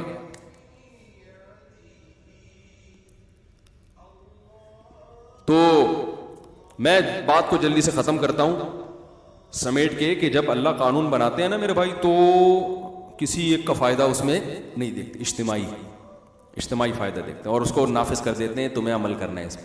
اس لیے قانون اللہ کے مانا کرو, اس میں تمہارا فائدہ ہے. اللہ کے علاوہ کسی کو فالو کرو گے نا بھائی, چند لوگوں کے مفاد حاصل ہو رہے ہوں گے. لیول بڑے خاندانی, لیول تو ایکچولی یہ مولوی پرانے زمانے کے تقیہ نوسی ہم پہ پرانی باتیں کر رہے ہیں. اسلام پرانا ہے لیکن آیا قیامت تک کے لیے. اللہ کا قانون پرانا ہو یا نیا ہو اس سے فرق نہیں پڑتا, کیونکہ اللہ کا علم قیامت تک کے لیے.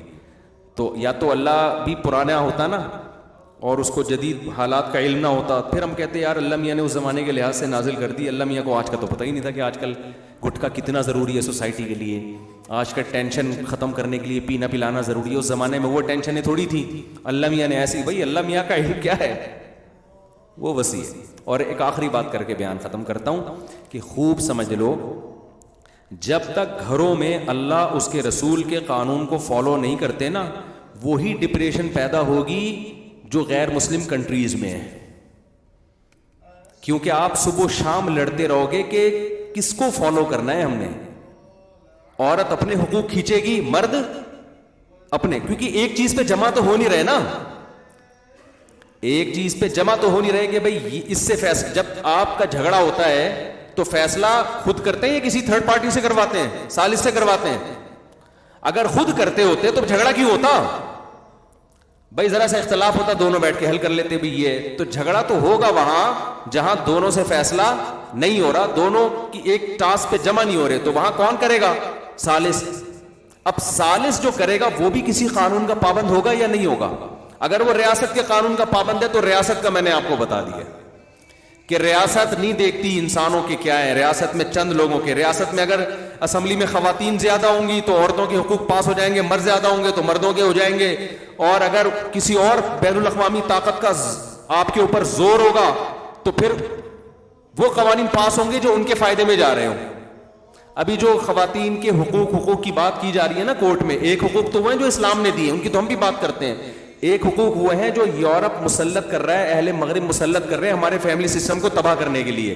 تو وہ حقوق نہیں ہے, وہ اصل میں آپ کے خاندانی نظام کو تباہ کرنے کی کوششیں ہیں. ان میں ہمارے جو اسمبلی میں بیٹھے ہوئے حکمران ہیں وہ بھی نہیں چاہتے کہ یہ قوانین ہمارے ملک میں ہیں. ان کو پتہ ہے اس سے ہمارا گھر بھی تباہ ہو سکتا ہے, لیکن وہ پھر بھی کیوں نافذ کر رہے ہیں کہ دباؤ کس کا ہے؟ اوپر کا دباؤ ہے, ادھر کا دباؤ ہے. تو اگر وہ اللہ رسول کو فالو کرنا شروع کر دیں تو اس دباؤ سے کیا ہو جائیں گے؟ نکل جائیں گے. بھائی ہم تو خدائی قانون کیسے چینج کر سکتے ہیں, یہ تو ہو نہیں سکتا. تو اب میں آپ سے عرض کرتا ہوں کہ گھروں میں بھی اولاد جب تک ماں باپ کو وہ حقوق نہیں دے گی جو اسلام نے دیے ہیں, اس وقت تک اولاد اور ماں باپ کا جھگڑا ختم.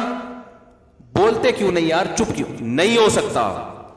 بھائی بہنوں کا جب تک وہ حقوق جو اسلام نے دیے وہ ان کو پتہ ہی نہیں ہوتا کہ کیا ہے. دیکھو گھر کے مرد کا کے بارے میں اللہ نے عورت کو حکم دیا ہے کہ اس کا احترام کرے. وَلِلرِّجَالِ عَلَيْهِنَّ دَرَجَةٌ. آج بہنوں نے گھر کے بھائیوں کا ادب کرنا چھوڑ دیا ہے, تمیز سے بات کرنا چھوڑ دی. میں عورتوں سے ایک بات کہتا ہوں کہ اللہ نے ہماری سوسائٹی میں مرد جتنا بھی گیا گزرا ہو, اگر عورت اس کو عزت دینا شروع کر دے نا گھر میں بھائی کو کہ یہ میرا بھائی ہے, اس کے سامنے زبان نہ چلائے, خدا کی قسم آپ کے تحفظ کے لیے جان دے دے گا وہ کہ یہ مجھے اپنا بھائی سمجھتی ہے, بڑا سمجھتی ہے. لیکن یونیورسٹیوں میں لڑکیوں کو بدتمیز بنایا جا رہا ہے کہ تم اپنے رائٹ کے لیے لڑو. پہلے مائیں سکھاتی تھیں, سوسائٹی سکھاتی تھی, بھائی بھائی ہے نا, مرد ہے, یہ تمہاری شادی کا بھی ذمہ دار ہے. کل اگر تم پر شوہر نے ظلم کیا تو پیچھے کون کھڑا ہوگا؟ سالے ہوتے ہیں نا, سالے, یہ کھڑا ہوگا تمہارے لیے. کل طلاق ہو گئی تو پیچھے کون سپورٹ کرے گا؟ یہ سپورٹ کرے گا. لہذا یہ کبھی کڑوی کسیلی بات کرے, بدتمیزی کرے تو مرد سمجھ کے کہ گھر کے مردوں کا احترام کرنا چاہیے, یہ سمجھ کے کیا کر لینا؟ برداشت. تو مرد قربانیاں دیتے تھے, زندگی بھر طلاق یافتہ بہنوں کو پالتے تھے, ان کے بچوں کو پالتے تھے. ہم تو دیکھتے ہیں باہر جا رہے ہیں بہنوں کے لیے گفٹ بھیج رہے ہیں, لیکن جب عورت نے بدتمیزی سیکھ لی, تم کون ہوتے مجھے پوچھنے والے, میں کہاں جا رہی ہوں, وہ چھمک چھلو بنی ہوئی جا رہی ہے کہیں, 11 بج رہے ہیں, 11:30 بج رہے ہیں, بھائی نے پوچھ لیا بھائی کہاں جا رہی ہے, تم کون ہوتے ہو میری لائف میں؟ انٹرویو فلم میں یہی دیکھا تھا اس نے, تم کون ہوتے ہو. تو شروع میں تھوڑی بہت لڑائی ہوگی, پھر آدمی چھوڑ دیتا ہے, بھائی جا تو اپنی لائف گزار. اس کے بعد وہ کسی قسم کا تحفظ دینے کے لیے تیار نہیں ہوتا. پھر عورت کہتی ہے ہمیں آپ کے تحفظ کی ضرورت نہیں ہے. آج یورپ میں بھی عورت کو مرد کے تحفظ کی ضرورت ہے, حکومتیں عورت کو تحفظ نہیں دے سکتی. یقین نہ ہے جو ریپ کے وہاں واقعات ہوتے ہیں نا, یہاں اس کا عشر عشیر, یہاں ایک واقعہ ہوتا ہے تباہ کے میڈیا اچھالتا ہے اس کو, وہاں ہر ہفتے 20 واقعات ہوں گے نا, ایک معمولی سی خبر بھی نہیں آتی. نہیں یہ بات میرا خیال ہے. کوئی تحفظ نہیں ہے بھائی. یہاں مرد قربانیاں دیتے ہیں, بیٹیوں کی شادیاں نہیں ہوتی, باپ ڈپریشن سے مرتا ہے, بھائیوں کو اپنی شادی نہیں کر رہے ہوتے بھائی بہن کے چکر میں کہ یار اس کی ذمہ داری ہے. ذمہ داری کا لفظ یوز ہوتا ہے کہ نہیں ہوتا؟ لیکن ہماری سوسائٹی لڑکی کو بدتمیز بنا رہی ہے بھائیوں کے سامنے, شوہر کے سامنے, باپ کے سامنے. لہذا مردوں کا جو عورت سے ایک ریلیشن تھا, ماں بیٹے والا, بیوی شوہر والا, بہن بھائی والا, وہ مارکیٹ سے کیا ہو رہا ہے؟ بولو, شارٹ. نقصان اس کا عورت کو ہی ہوگا. مرد انڈیپینڈنٹ زندگی گزار سکتا ہے, عورت اب ایک بولو نا, نہیں. اللہ نے آدم کو پہلے پیدا کیا, اکیلے تھے. ہوا کو پیدا کرنے کے لیے پہلے آدم کو پیدا کیا گیا ہے, ان کو اکیلا پیدا نہیں کیا. اور آدم کی پسلی سے پیدا کر کے بتا دیا یہ آدم کا ٹکڑا ہے. سمجھتے ہو کہ نہیں سمجھتے؟ تو نیچر چینج نہیں ہو سکتی, سائنس کتنی ترقی کر لے. تو یہ جو عورت کی آزادی کے نعرے ہیں نا, میں آج کل لڑکیاں یہی کر رہی ہوتی ہیں اپنے بھائی سے, تم کون ہوتے ہو؟ تمہیں کس نے یہ حق دیا؟ کر لیں بدتمیزی, تمیز سے کریں آپ. ظاہر ہے وہ 2-4 دفعہ بدتمیزی کرے گا, آپ چھوڑ دے گا وہ بھی, لیکن ریلیشن آپ کا خراب ہوگا. تھوڑی سی برداشت کر لو, تھوڑا سا کچھ ہمت کر لو, اللہ اس کے رسول کا حکم ہے, تو زندگی بھر اس کی خیریں آپ ہی کو ملیں گی. سمجھتے ہو؟ زندگی آگے بڑی زندگی پڑی ہے, بڑھاپا بھی آئے گا, بڑی زندگی پڑی ہے. دیکھو کچھ جرم ایسے ہوتے ہیں جو ہر ایک کے لیے برے ہوتے ہیں, لیکن کسی خاص صنف کے لیے زیادہ برے ہوتے ہیں. جیسے بزدلی بھی ایک جرم ہے نا. کوئی بندہ پٹ رہا ہے اور آپ بھاگ جاؤ, یہ جرم ہے یا نہیں ہے؟ آپ کا دوست پٹ رہا ہے, ایک تو ایک اتنے لوگ پکڑ کے کوٹ رہے ہیں کہ آپ بھی کٹائی میں شریک ہو گئے نا, تاکہ خود بچاؤ اپنے آپ. بعض دفعہ ایسے ہوتا ہے کہ آدمی پٹ رہا تھا نا, اس کا دوست بھی ساتھ میں تھا, اس کا دوست بھی ساتھ میں تھا. یہ بندہ پٹ رہا ہے تو یہ بھی اس کو پیٹنے میں شریک ہو گیا. اس سے پوچھا گیا کیوں؟ کہہ رہے یار اگر میں اس کو نہیں پیٹتا نا تو لوگ اس کا دوست سمجھ کے مجھے بھی پیٹتے. یہ تو کامل درجے کی بے غیرتی ہے. ایک یہ ہے کہ آپ کا دوست پٹ رہا ہے, اتنے زیادہ لوگ پیٹ رہے ہیں, آپ کو پتا ہے کہ یار میں اگر ان کا دفاع کروں گا تو سوائے میری ہڈی پسلی بھی ٹوٹے گی. چلو سمجھ میں آتی ہے بات, لہذا آپ پتلی گلی سے نکل گئے.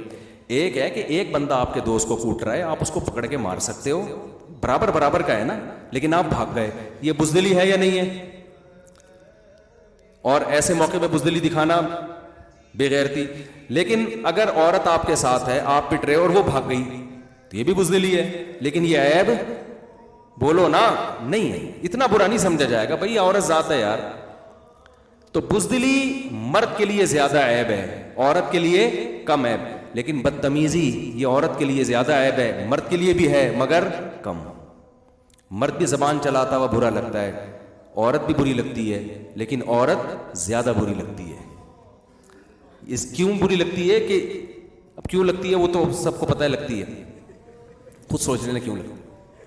دونوں برے لگتے ہیں کیونکہ مرد کی نیچر میں اللہ نے تھوڑی سی دہشت رکھی ہے, سربراہی والا عنصر ہے نا وہ, اس کو بائی نیچر تھوڑا سا بدتمیز بنایا گیا ہے. ہونا نہیں ایسا نہ ہو کہ بدتمیزیاں شروع کر دیں. ہمارے نبی کے اخلاق کی حدیثیں کتنی ہیں, لیکن اللہ نے سربراہ جس کو بنایا ہوتا ہے نا اس میں تھوڑا سا روب رکھا ہوتا ہے, اس میں دھاڑ رکھی ہوتی ہے. شیر دھاڑ رہا ہے اور اس کے سامنے ہرن بھی دھاڑ رہا ہے, تیری ایسی کی تیسی. وہ شیر بولے گا میں جنگل کا بادشاہ ہوں, سربراہ ہوں, مجھے دھاڑتا ہوا اچھا بھی لگنا ہو یار. تو یہ کیا ہو گیا؟ جیسے ایک آدمی نے کتے سے کہا, کتے نے کہا میں تو کتا ہوں, تجھے کیا ہو گیا, تو کیوں بھونکنا شروع کر دیا, تو بھی تو اپنے اسٹائل میں بات کرنا. تو چیختے چلاتے ہوئے مرد بھی برے لگتے ہیں, بدتمیزی کرتے ہوئے مرد بھی برے لگتے ہیں, واقعی بری عادت ہے. لیکن عورت جب یہ کام کرے گی تو زیادہ بری لگے گی. خواتین یہ بات سمجھ نہیں آ رہی خواتین کو. یہ بات ہم اپنے ماضی کا کلچر دیکھتے ہیں, جب مرد کو غصہ آتا تھا عورت تھوڑا سا صبر کر لیا کرتی تھی کہ بھئی میرا سربراہ ہے, گھر کا ہے, یہی میرا محافظ ہے. تو اور بخل عورت میں بھی برا لگتا ہے, مرد میں بھی کنجوسی. لیکن عورت میں کنجوسی اتنی بری نہیں لگتی, مرد میں بولو نا زیادہ بری لگتی ہے. مرد سخی اچھا لگتا ہے آپ کی, عورت بھی سخی اچھی لگتی ہے, لیکن مرد زیادہ اچھا لگتا ہے سخاوت, کیونکہ مرد کی نیچر اللہ نے بنائی. بھائی تو اڑا یار. تبھی قرآن میں جو ہے نا, کیونکہ مال کی محبت عورت مرد دونوں میں ہوتی ہے, مردوں میں زیادہ بری ہے, تبھی قرآن نے کیا کہا, چوری کرنے والی عورت ہو یا مرد ہو تو مرد کا ہاتھ پہلے کاٹنے کا حکم ہے. کیونکہ عورت نے بھی چوری کر کے جرم کیا، لیکن مرد نے زیادہ بڑا جرم کیا چوری کر کے. لیکن اگر حیا کی جہاں تک بات آئے گی تو بے حیا مرد بھی برا، بے حیا عورت بھی، لیکن عورت زیادہ بری. زنا بے حیائی ہے نا، وہاں اللہ نے عورت جو زنا کرے اس کو پہلے کوڑے مارنے کا حکم دیا کہ اس نے عورت ہو کے زنا کر لیا. قرآن جو نیچر کی رعایت کر کے حکام دیتا ہے وہ سمجھ میں آ رہی ہے بات. یورپ نے سب کو کیا کر دیا؟ سیم. اس نے کہا مرد اور عورت کو کوئی فرق ہی نہیں ہے، لہذا دونوں کے بالکل سیم. او بھائی تم گراؤنڈ ریئلٹی کا انکار کر رہے ہو، تم حقیقت کا انکار کر رہے ہو، سیم کہاں سے ہو گئے دونوں؟ تو اسلام دونوں کو الگ الگ احکامات دیتا ہے، سیم قرار نہیں دیتا. سیم کا مطلب آپ نے ان کی نیچر سے بغاوت کر دی. تو اس لیے گھر میں مردوں کا خواتین تھوڑا سا احترام کرنا کائنڈلی شروع کر دیں، تھوڑا بہت الٹی سیدھی برداشت کر لیا کریں. اور میں جو یہ بیان کر رہا ہوں، خواتین بہت نیگیٹو کمنٹس کرتی ہیں، کچھ اسکالر خواتین کو خوش کرنے کے لیے انہی کی باتیں کرتے چلے جاتے ہیں. تو میں نے بتایا اسلام کی سچائی یہی ہے، حسن یہی ہے کہ وہ احکام پارسل کرو جو اللہ نے دیے ہیں، ٹھیک ہے نا. اب ہمیں کوئی پسند کرے یا نہ کرے، ہم نے اپنی پسند ناپسند دیکھنی ہوتی. تو ہم جب 4 شادیوں کی بیانہ، یہ تو آپ لوگ سننے لگے نا، ہم جب شروع کیے تھے نا اس وقت تو اتنی گالیاں پڑتی تھی کہ آپ کو کیا بتاؤں میں. اس مولوی کو مسجد سے مجھے نکالا گیا بیان کے لیے. ابھی کچھ وقت پہلے میرا ایک مسجد میں بیان ہوا، بڑا زبردست شاندار استقبال. مجھے یاد آیا 15 سال پہلے اس مسجد میں میرے بیان پر پابندی لگائی گئی تھی، 4 شادیوں پہ میں نے بات کر لی تھی. اس کے بعد انہوں نے کہا اس کو یہاں دوبارہ نہیں گھسنے دینا ہے. تو ہم نے اگر پبلک کا ہاں اور ان کا خیال کرنا ہوتا میرے بھائی، تو پھر اللہ کا قانون تو ایک طرف ہو گیا نا. نہ ہم عورت کو خوش کرنے کے لیے وہ باتیں کریں گے جن سے عورتیں خوش ہوں، نہ ہم آدمیوں کو خوش کرنے کے لیے وہ باتیں کریں گے جن سے آدمی خوش ہوں. ہم وہ بات کریں گے جو اللہ کا قانون ہے، چاہے وہ عورت کے خلاف جا رہا ہو چاہے وہ آدمی کے. بہت سی باتیں ہم آدمیوں کے خلاف بھی کرتے ہیں. ہم کہتے ہیں اگر مرد بیسک نان نفقہ ہی نہیں دے رہا تو ایسے مرد کے ساتھ وفا کرنے کی بالکل بھی ضرورت بولو نہیں. خواتین پوچھتی نا میرا مرد 10 سال ہو گئے ایک دھیلا نہیں خرچہ اٹھاتا تو، لیکن مجھے وہ ہے کہ جہنم میں اور فلاں. میں نے کہا کوئی جہنم میں نہیں جائیں گی، جو جہنم تو چلی گئی نا، اب یہ جو جہنم بنائی ہوئی ہے اس نے، اور کیا جہنم. اچھا ایسے آدمی پھر ڈائلاگ بہت بولتے ہیں کہ میں تمہارے بغیر رہ نہیں سکتا، آئی لو یو، میں مر جاؤں گا. میں نے کہا وہ بھائی وہ ڈائلاگ ہیں اسی لیے کہ اس کے پاس اپنی محبت کو کا ثبوت پیش کرنے کے لیے پیسے بالکل بھی تو ڈائلاگ پہ ہی گزارا. ایک تو ہے نا اللہ کی طرف سے ہو گیا، وہ ایک ہے کنجوس ہوتے ہیں. تو اللہ میاں نے تو بھائی جو جس کے حقوق بیان کریں، ہم پابند ہیں اسی کو پارسل کریں. اللہ تعالیٰ سمجھنے کی عمل کی توفیق عطا فرمائے. بیان تھوڑا آڑا ترشا ہو گیا، چلے گا اسی طرح. مارکیٹ میں پارسل کا خاص انتظام ہے. وما علینا الا البلاغ. اس وقت مجھے بہت جلدی ہوتی ہے، آگے کام پڑے ہوئے ہیں. وہ اگر اثر کے بعد بیٹھ اثر کے بعد ٹھیک ہے، اثر میں. اچھا بھائی یہ جو آج بیان ہوا ہے نا، اس میں ایک وضاحت سن لیں. جو میں نے کہا کہ وہ آدھی تنخواہیں ٹیکسوں میں لے رہے ہوتے ہیں. میرا بیان یورپ امریکہ میں بھی جاتا ہے، تو وہاں بہت سے مسلمان پہلے ٹیکس نہیں دے رہے، ایسا نہ ہو بیان سن کے اور ٹیکس پینا شروع کر دیں. تو اسلام نے معاہدوں کی پابندی کا حکم دیا ہے نا، تو جب ان کو وہاں نیشنلٹی ملی ہے تو اس ایگریمنٹ میں یہ چیز بھی داخل تھی کہ آپ نے اتنا ٹیکس پے کرنا ہے. یہ تو میں ایک اصول بتا رہا ہوں کہ اسلام کا اصل اصول کیا ہے. لیکن جب آپ نے ایک چیز کا ایگریمنٹ کر لیا تو پھر آپ اس ایگریمنٹ کے پابند ہیں. اور دوسرا یہ کہ بہت سے فائدے بہرحال آپ اٹھا بھی رہے ہیں، تو اگر آپ ٹیکس نہیں دیں گے تو وہ فائدے آپ کے لیے کیسے حلال ہو جائیں گے. اچھا بھائی کہاں ہے دولہا؟ اچھا ایک اور بات، مارکیٹ میں ہی دولہا ہی نہیں ہے یار. دونوں کہاں ہیں؟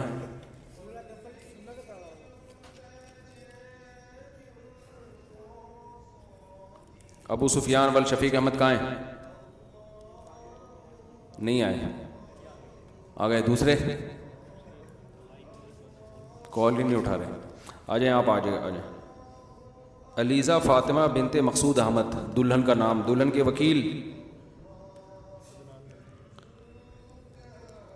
کہاں ہے جی؟ عدنان صاحب دلہن کے وکیل آپ ہیں؟ آپ نے اجازت دی ہے کہ میں علیزہ فاطمہ بنت مقصود محمود کا نکاح ابو سفیان والشفیق احمد سے 10 گرام سونا مہر کے عوض میں کروں، اجازت ہے جی؟ شروع کر دیں جی. کہاں سے آئے ہیں ماشاءاللہ؟ کورنگی میں اچھی بات. شروع کریں. الحمد لله نحمده ونستعينه ونستغفره ونؤمن به ونتوكل عليه ونعوذ بالله من شرور أنفسنا ومن سيئات أعمالنا. من يهده الله فلا مضل له ومن يضلله فلا هادي له. ونشهد أن لا إله إلا الله وحده لا شريك له. ونشهد أن سيدنا وحبيبنا وشفيعنا وسندنا محمدا عبده ورسوله صلى الله تعالى عليه وعلى آله وأصحابه وبارك وسلم تسليما كثيرا كثيرا. أما بعد فأعوذ بالله من الشيطان الرجيم. بسم الله الرحمن الرحيم. يا أيها الناس اتقوا ربكم الذي خلقكم من نفس واحدة وخلق منها زوجها وبث منهما رجالا كثيرا ونساء واتقوا الله الذي تساءلون به والأرحام إن الله كان عليكم رقيبا. وقال تعالى يا أيها الذين آمنوا اتقوا الله وقولوا قولا سديدا يصلح لكم أعمالكم ويغفر لكم ذنوبكم ومن يطع الله ورسوله فقد فاز فوزا عظيما. وقال النبي صلى الله عليه وسلم النكاح من سنتي وقال فمن رغب عن سنتي فليس مني. وقال النبي صلى الله عليه وسلم تزوجوا الودود الولود فإني مباهي بكم الأمم. وقال النبي صلى الله عليه وسلم تزوجوا ولا تكونوا كرهبان النصارى. جناب ابو سفیان بل شفیق احمد، میں نے 10 گرام سونا اس مہر کے بدلے میں علیزہ فاطمہ بنت مقصود محمود سے آپ کا نکاح کیا. آپ نے اس نکاح کو قبول کیا؟ جزاک اللہ. دعا کریں اللہ تعالیٰ برکت دے. الحمدللہ رب العالمین والعاقبۃ للمتقین والصلاۃ والسلام علی رسولہ الکریم وعلی آلہ وصحبہ اجمعین. اے اللہ اس نکاح کو اپنے دربار میں قبول فرما. اے اللہ اس کی برکتیں زوجین کو تادم حیات کامل طور پہ نصیب فرما. آپس کے اختلاف و انتشار سے، لڑائی جھگڑوں سے، ہر قسم کے شر فساد سے اللہ ان دونوں کی حفاظت فرما. اے اللہ اس نکاح کو دونوں کے خاندانوں میں جوڑ کا ذریعہ بنا، محبت الفت کا ذریعہ بنا. آپس کے اختلاف سے، انتشار سے، شیطان کے شر سے دونوں کے خاندانوں کو بھی محفوظ فرما. جس کی جو جائز مراد ہو اللہ اس کی مراد کو پورا فرما. ربنا آتنا فی الدنیا حسنۃ وفی الآخرۃ حسنۃ وقنا عذاب النار. وصلی اللہ تعالی علی خیر خلقہ محمد وعلی آلہ وصحبہ اجمعین. اللہ بہت مبارک.